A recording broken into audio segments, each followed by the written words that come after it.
Kansas City, Missouri. Home to over 450,000, average income $45,000 a year, 17% of residents below the poverty level, 5% unemployment rate. But it's also home to the Troost Divide, a dividing line between two worlds, the rich and the poor, the haves and the have-nots. To see this for ourselves, we drove down 55th Street from Ward Parkway to across the Troost Divide to see the difference a mile can make. So Troost Divide is interesting for me because there's a real divide. Troost is a street that goes all the way from the river all the way to South Kansas City. So it's a real thing, but also you have to think about the Troost Divide being a psychological divide.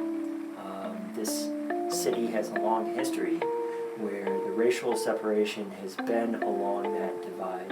And even though that's melting away in a physical space, psychologically it's still there.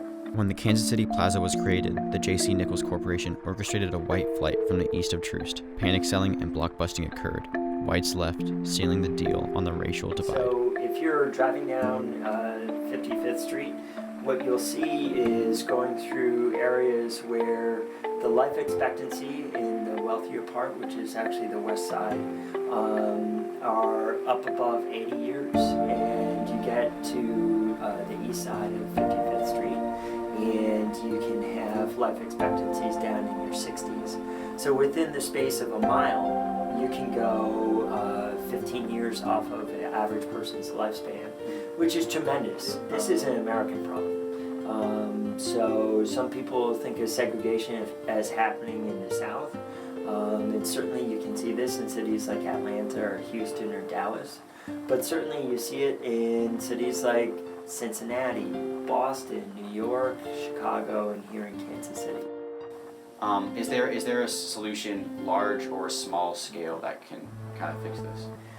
So I think on the large scale, what we need to think about is policies that allow for people to remain in their communities. We see gentrification where wealth is coming into neighborhoods, buying up houses, buying up property, and driving people, particularly people on fixed incomes, out of their homes. So we need to think about policies where it makes it sensible for people to stay, lowering their property taxes or fixing their property taxes.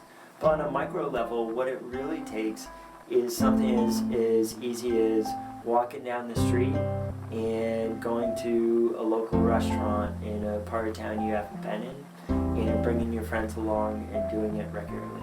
The Troost Divide is one example of a larger problem. All across America, your zip code is a determining factor of your opportunity. But we have a chance to change that. Be a part of the change and help to break down these psychological barriers.